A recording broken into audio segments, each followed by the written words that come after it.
Cheers, Inda. You right? Yeah, I'm right. Jonga pasana. Jonga brother. It's an Inda. That's all I know. Jonga pasana. You know when you speak, I can't hear you, eh? Oh yeah. Is it?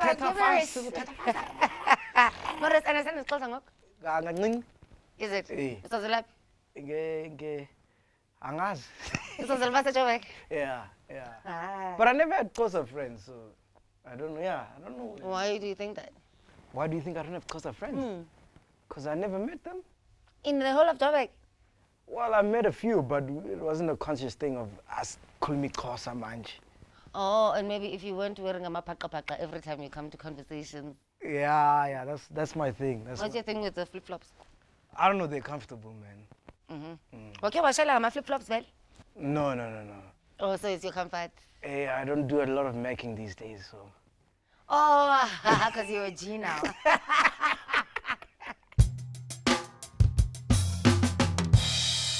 So now you're drinking a drink that's made especially for you. Oh, wow. It's called the apricot cinnamon julep.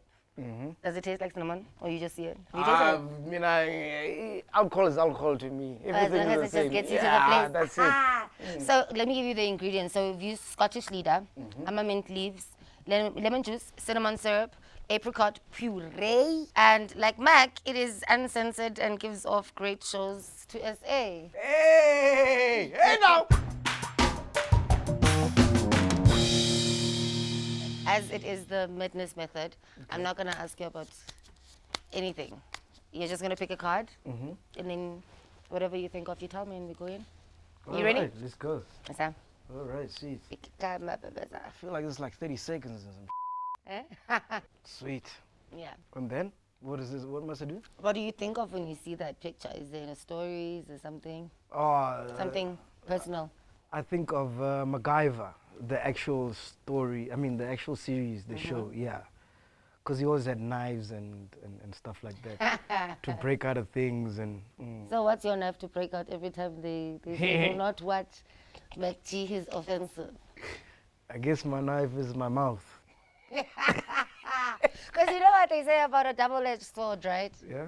It's either going to cut through any limitation or cut you if you don't know how to use it. Yeah. Also, you live up to your name. No.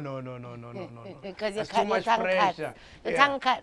What do you mean? I mean what I'm saying. Why do you say that? I say that because you know how to bring people back after you've offended them. Your numbers show that there's people who are watching and not commenting and not doing anything because it's actually not so great to be attached to being seen celebrating MacG's being special because there's some ignorant things that he says that offend a lot of people. Well, look, my intention is never to offend anyone, you know. I have an obligation to be honest at all times to my chillers. Yeah. Because I am here because of my chillers. I have the numbers that I have because of my chillers. So whenever I do a show, the objective is not to offend anyone at any point. But because, you know, when people get offended, it's something that's out of your control. You cannot control that, you know. For example, when the LGBT thing happened, I remember you tweeted something. You had something to say, you know. What did you say, Kwanji? Tech. You understand? Yes. But like when I woke up that day to do that show, I didn't say, you know what, today I'm gonna offend Moonchild. Has that been part of your speech? You've offended a lot. You understand? But I'm saying, like, my objective wasn't to offend you. You know, it's just that subsequent to what I said, it happened up to you being offended, you know? And that's what I'm trying to say is that, like, the intention is not to offend anyone, but also you can't be blasé and think that whatever you say is not going to offend anyone. So you must be open to people saying, I didn't like what you said.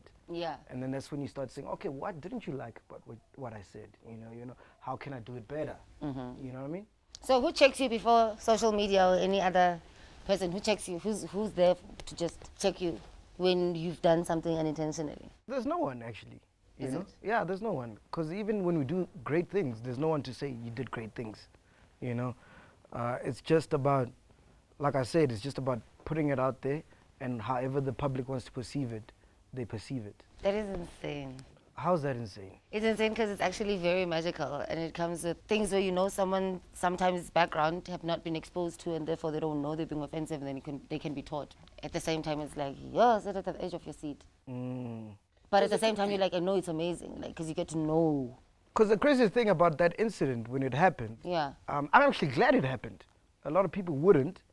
They'd shy away from it and want to run away from it. Yeah. But I'm actually glad it happened, because when we made those comments, it was from a place of ignorance. And then we realized when we sat down, like, you know, when you debrief, like, hey guys, why are, you know, what's happening?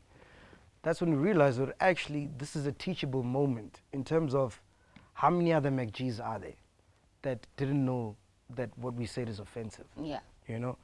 And that's why right now on the network we've introduced an LBGTI podcast, which aims to educate people like myself who don't know about that space. And, you know, for me, I'm glad it happened, because now we know better. You know, because before that, like, where would you go if you want to find out about the community? Where would you go? What would you listen to? You know? Because on radio, yes, they have gay people who do shows, but they're not the anchor.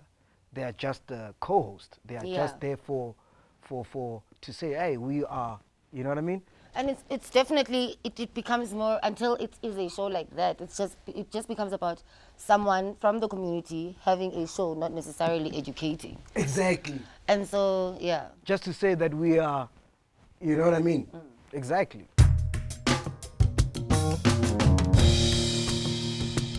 Hey, you're full of games today, eh? Nah. Why did you do this on my podcast? Where were these things? That's because I was busy rolling.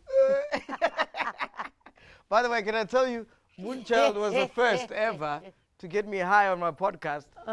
From Second and Smoke. I got so high, I told the camera, I'm like, hey, qima. I love it. It was too Was much. there ever a second? Who was your second one? Dalias. He did that to you? Yeah, he made me smoke, man. Ah, nice. Can you see that? Sweet. What you got? LOL, this is a pop card. Why is it pop? Yeah. What am I going to say about LOL? Laugh out loud. Lol. Lol. Lol. Lol. Yeah, I thought it was lol. You thought it was, and what does it mean? I didn't know. But isn't it funny how when we laugh, it's always at someone's expense, right? Am I right in saying that? Majority of the time. Majority? I think all of the I time. think you're right all the time. All the time. But have you ever felt like how it is to be on the receiving end? Absolutely. I grew up with brothers. So Ukarana is just like, it's almost like rehearsal for the streets. Yeah. Yeah. And then did people laugh at you because of your hair thing? By that time, I'd been awkward growing up the whole time. So when they were laughing, it never made me change. I was red for 7, and then this is almost, 9 years?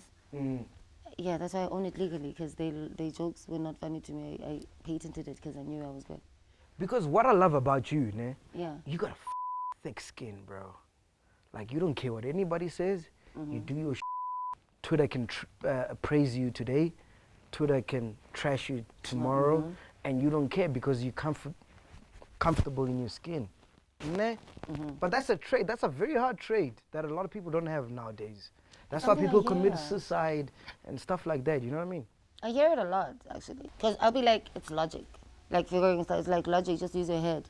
Like a very close friend of mine will always say, no, but your mom was very different. Your logic is different to everyone else. All those people that bullied you, their logic was different. So you already have an advantage. Because it's normal to you, you see it as nothing. You don't even see it as a privilege. Do you think you can survive in this day and age without having a thick skin? Would I be here today if I didn't have a thick skin? Period. It just gets thicker with time. Nah. And you? Because it sounds like when you describe me, you're talking about yourself too. Yeah, man, it's cause like I come from the age, like when you did radio, ne, you do a show and there's no comments. Like you do a show and you're like, I killed that show. And you go home and you come back the next day and you do another show and then life moves on. But now, because people can see you and they can comment, you do a show and to you, you're like, I that was amazing. And then you're like, ah, that was fucking trash. You see the comments or whatever.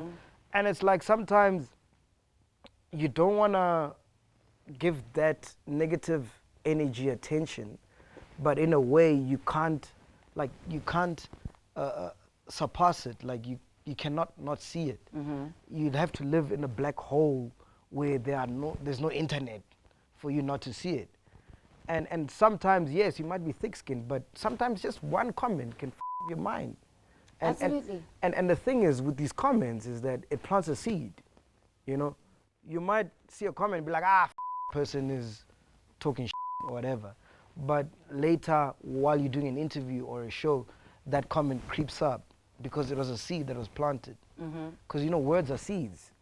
You know, and it's important to plant the right seeds. I don't know if I'm making sense. Solid. Yeah.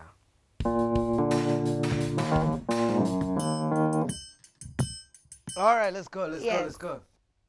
What have you got? It was my dear first. Oh, man. I was a kid presenter, and then I went to radio. First kid presenter to go to radio. Now, how many kid presenters on radio? A lot. How many? Yeah. A lot. And then I went to, when I was on radio, then I started doing events. And I started Rock the Girls parties. And then after that, like a lot of other events came about, you know. Like, without Rock the Girls, there wouldn't be a Major League Gardens. Okay. There wouldn't be a Homecoming, whatever. Yeah. You get what I'm saying? And then after doing events, I'm like, oh, the next level is to own my own spot. And then I owned my own spot, like a club. Yeah. 21, I owned a club. Now, how many people have clubs and restaurants? Everyone, right? And then after that, now we're with the podcasting thing. How many people have podcasts? You get what I'm saying? I'm just saying I lead, the rest follow. But they will never say. You know.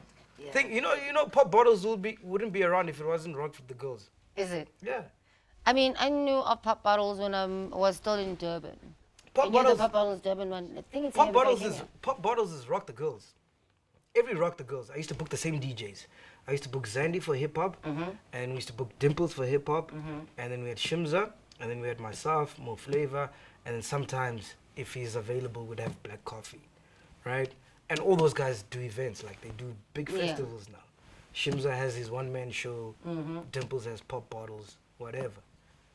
With podcasting, I started the podcasting wave. Now Dimples has Popcast. Do you get where I'm going? I've been getting you. Okay, that's all I'm saying. It was my dear first, but that's all I'm saying. Yeah, that's it. I'm answering this. Yeah, no, you're answering that. No, beef. Oh, am I lying, guys? No. Am I lying?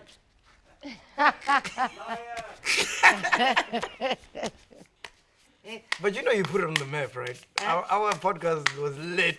You know, people still watch it today. Everyone that says they know me better is from your podcast. Yeah. Everybody. And I didn't know you before then, you know that? That's great. I just heard your music. I didn't know you like... We had never met, ever. Yeah, ever. And that's why for me it was so amazing. And the weirdest thing is that before I interviewed you, so I'd interview celebrities and I'd be like, do you like anal? And they'd, you know, like, try not to answer it, like, you know, make up excuses or whatever. And I got a thrill. I got a thrill from that, because I want to find out, like, did you do it? Yeah. And when I interviewed you, I'm like, did you do anal? You're like, yeah. And I'm like, okay, now what now? You got uncomfortable in that, but I remember they were like, what did you do to MacG? I remember. You know? Yep. Because I was like, okay, after that, now what? Because I'm just like, have you? I mean... Yeah.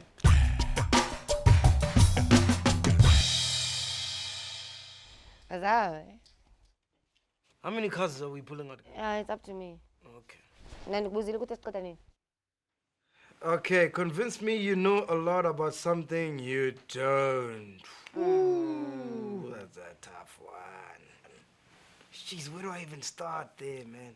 Well, we know you know nothing about backdoors. That's true. Jeez, I don't know a lot about a lot of things, eh? Okay, hit me with something and I'll tell you if I know about it. Hit me with something. Come on, Moonchild. Let's go. There's a lot. Yeah. What do you know about the origins of twerking? Oh, that's a good one. I don't know, eh? I just started seeing it from music videos. There's an origin. Where does this stem from? I mean, do you know, like, I know for a fact when I was doing Xhosa traditional dancing, Yeah. it's Kamkerera. If you ask anyone that's Xhosa who did traditional dancing, it's this Kamkerera where we're twerking. Yeah. So you learn it before it's attached to any sexuality or yes. anything else as a traditional dance. But I don't know where it originates from. I know that when I was a kid, though, it wasn't attached to sex, and I was doing it as part of my respected dancing. How are you with the tradition thing? Like, if I wanted to lobola you, must I go through the whole process and stuff? No. I've already said on my show that my dad, I'm buying him sneakers. The money comes to me. Is it? I brought myself up, son. Yeah? Patalana. So we're not going to your house to take out money to us to come in the house and stuff? We can do all those things, but the bank account that it's going to is mine. Yes.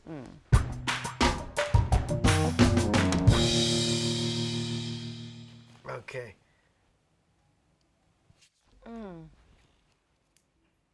This is a donkey. What comes to mind when you think of a donkey? Donkey of the day. Okay. I think about that Charlemagne segment. Oh, Breakfast Club. Yeah, Breakfast Club, yeah. Is that where your concept comes from, actually? Having cameras document you podcasting? What influence has that played? No. It started with Miss Cosmo, the hip hop scholar, and DJ Sabi. They had a YouTube channel. Okay. And they had it wasn't a podcast, but it was like Everyday Struggle. Okay, yeah. Yes. They had those vibes. And I was like, oh, wow, this is dope. And then they stopped. And then I was like, oh, okay, cool. If they can do it, I can do it. Yeah. And how long did it go for you until you started seeing the numbers make sense? Yeah, man, it took a while. But I think the person that really put the podcast on the map was DJ Zintle. Because before her, only my girlfriend was watching and my friends and my mom. So we'd have 100 views an episode a week. And then I interviewed Zintle. I went to her house. And funny enough, I had an iPad. Not like this production that you have with your pop crew.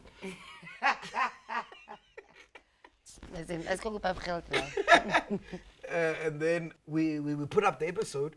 But she's the only celebrity. I've done so many celebrities, right? She's the only, even you included, she's the only celebrity who put it up as a story and said swipe up to go to the link. And then obviously, Zintle has a huge following. Yeah. And then people swiped up and then they started subscribing to the channel. Well, I don't do my own Instagram. Oh,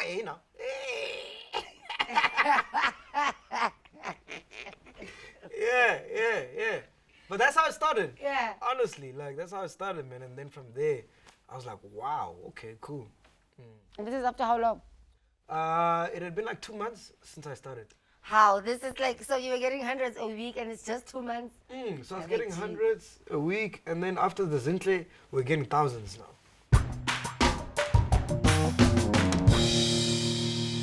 Okay. All right, let's go. Askies. I'm sorry. There you go. Cool. One piece of advice. Oh my goodness. Hey, why are you making me serious? I don't like being serious, man. It wasn't me. Hey? You picked that card, it's you. One piece of advice. Do what you love at all costs. No matter what anybody says, just do what you love, man. I think there's a lot of people that are unhappy doing things they care nothing about, And the thing is, life is short, man. And I believe that everything that happens in life is destined to happen. So the public or whatever, all these things, all these forces on earth might say that, you're not destined for this. But, I just want everyone to be happy, man. Just do what you love and be happy, and that's it. I mean, I remember the first time I just matriculated. I wanted to go to YFM, and DJ Frankie told me, he's like, they're not gonna take it, you know. But I was young, you know. When you're young, you don't listen, bro. You just move how you wanna move. And I went to YFM and I got to YFM, you know what I mean. But had I listened to him, I wouldn't have gone there, you know. But I went there and it made me so happy, you know. And I think, you know, I mean, it's like you, man. When you make music, bro, like, I'm sure in your realm, there's people that say, don't make amapiano, don't make hip hop, don't make jazz, don't work with the antwoord or whatever. But when you do that, it makes you happy, you know, and that's all that matters in life, bro.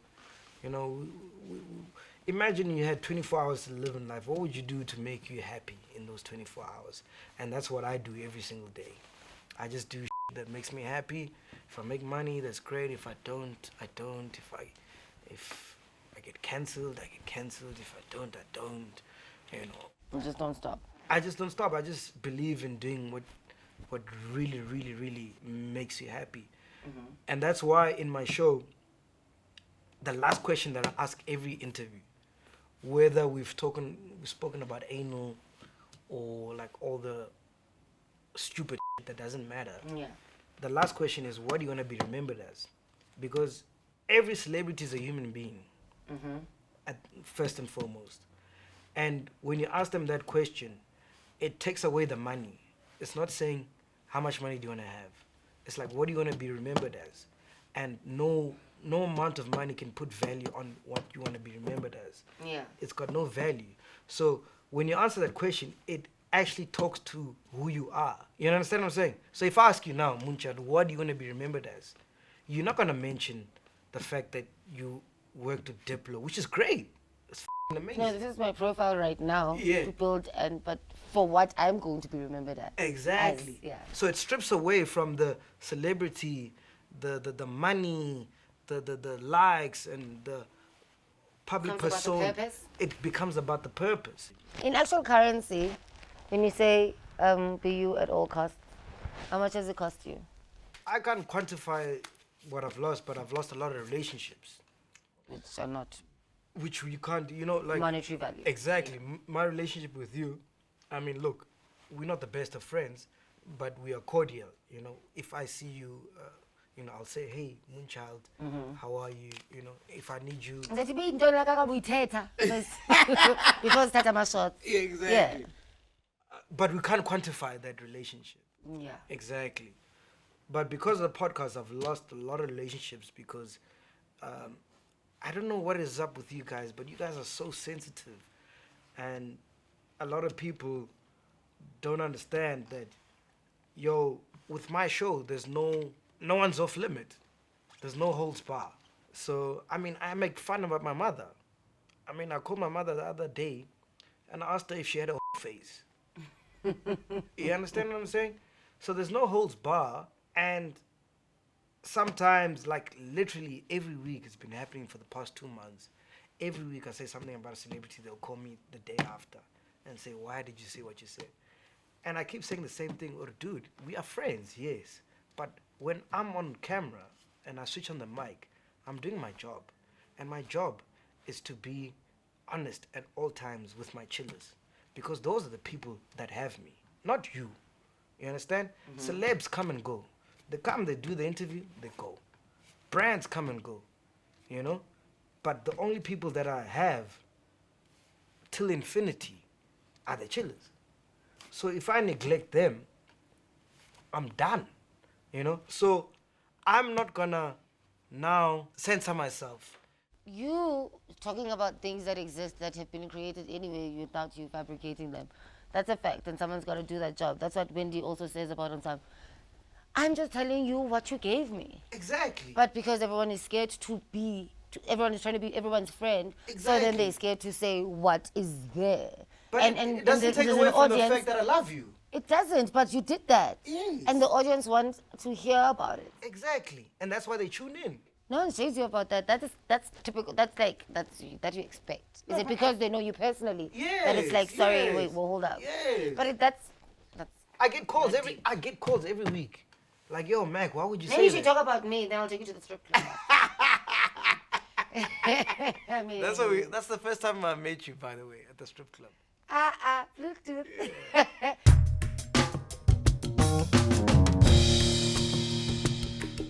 That's why you're a moon child. Yeah. Voodoo! Oh. What do you attach it to?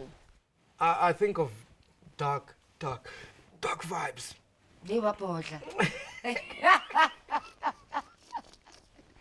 Yeah. I think of dark vibes, but I don't believe in that. I honestly, Voodoo? no, I don't. Why? I believe in God. I'm not religious, so I don't believe in religion because I think it divides us. But I do believe there's a higher power. Oh, okay, cool. Yeah. And you name it God for you, Yes. not necessarily Christianity. So the whole thing of you know when, Makhelwane yeah, you know when like a girl, It's VIMN. yeah, Love all me those only. things. Yeah, no, I don't believe in that. Do you believe in that? Me? Yeah. I believe in the powers in your hands. Yeah. And I take the parts that make sense to me. We are created in His image, therefore we are God, especially as creators. So I'm just like, I can be the God of music without necessarily feeling like I need to be bowed down to. It's me, I know that when I write a song, I know I'm touching, I know I'm changing something, and I know I'm affecting something. It's not null and void. So therefore, as a creator, I am a God of an emotion that I evoke or something. So that's what I'll take. Without, Where's you know. the po? No.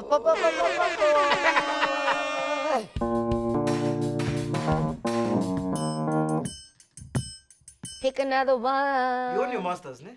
Pardon? You own your masters.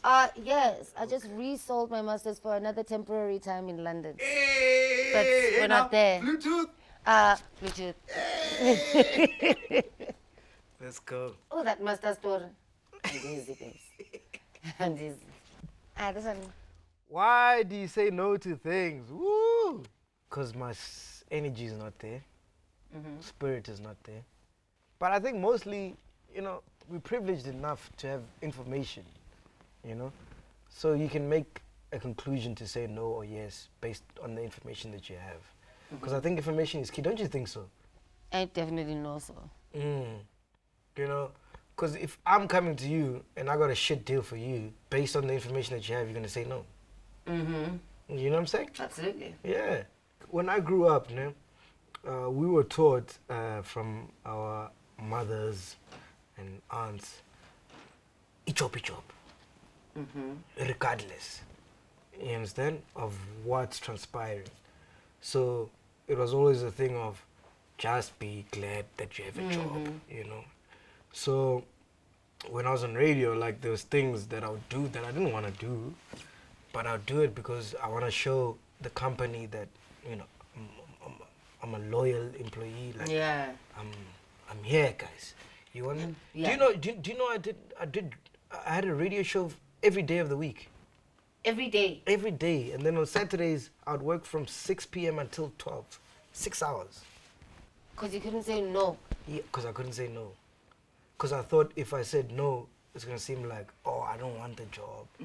Or I'm not for it. I don't appreciate No, it. you're not no longer competent. Yeah. Because you just said no. Because, I mean. Yeah. So I do Monday, 12 to 3 in the mornings, graveyard. Monday to Friday. Saturday I'll do 6 p.m. until 12. And then Sunday I'll do 10 p.m. until 1. And then I gotta wake up in the morning and do 4 p.m. again. So you're doing the day stuff and you're doing the late stuff, which is supposed to be for interns. Just to show guys. When was your shift? On some, I'm not coming to anymore. Like on some, knowing, saying, like, no. I never said no. I never said, till this day I'll still be doing it because like that was me affirming my creative side and also the company to say, you know, guys, I'm with you. You know, I really love this. Like, you know, I'm those type of niggas that wouldn't take a DJ gig. Because remember, I'm a DJ, right? But I'm on air on Saturdays from 6 p.m. until 12. As a DJ, that's when you get bookings. So I'd say no to bookings for my radio show, which is paying me like 10% of what You be the getting, gig. hopping and doing. Yeah. So then even the platform that you're using to be able to go out there and be booked, you can't be booked because you can't say no. Exactly. You understand? So I'd only take gigs from 12. So that means I'd do a show from 6 until 12, and then gig from 12 until 4, and then sleep, and then I'm back on air, whatever. But it was just to, so I could never say no, which is a very bad trait. And it's something that I've learned from these kids, like these kids that are coming up. They know their value, and they know what they want, and they know when to say no. Like, they will tell you, hey, dude, this is what I want. That's it. Boom, boom, boom, boom. Call me when you can. Yeah. But we come from a generation where a job is like, okay, you must be, yo, hey, I'm a lozy, hey, ha7z. So now this one is different, right? Okay. You're gonna choose 3 cards, Okay. and then you're gonna give me a story. Ne? So, okay. 3 cards. Yeah, 3. Okay. Nazagi. That's 4. Drop 1 without Okay. looking. Okay, let's drop. Spread them. Let me pick one actually. Spread them. Okay. Okay. Okay. Let me. I like pick- this. I feel like you know me now, ne? Yeah, I feel like those ones are gonna be useless. That's why I'm taking it. Let's go.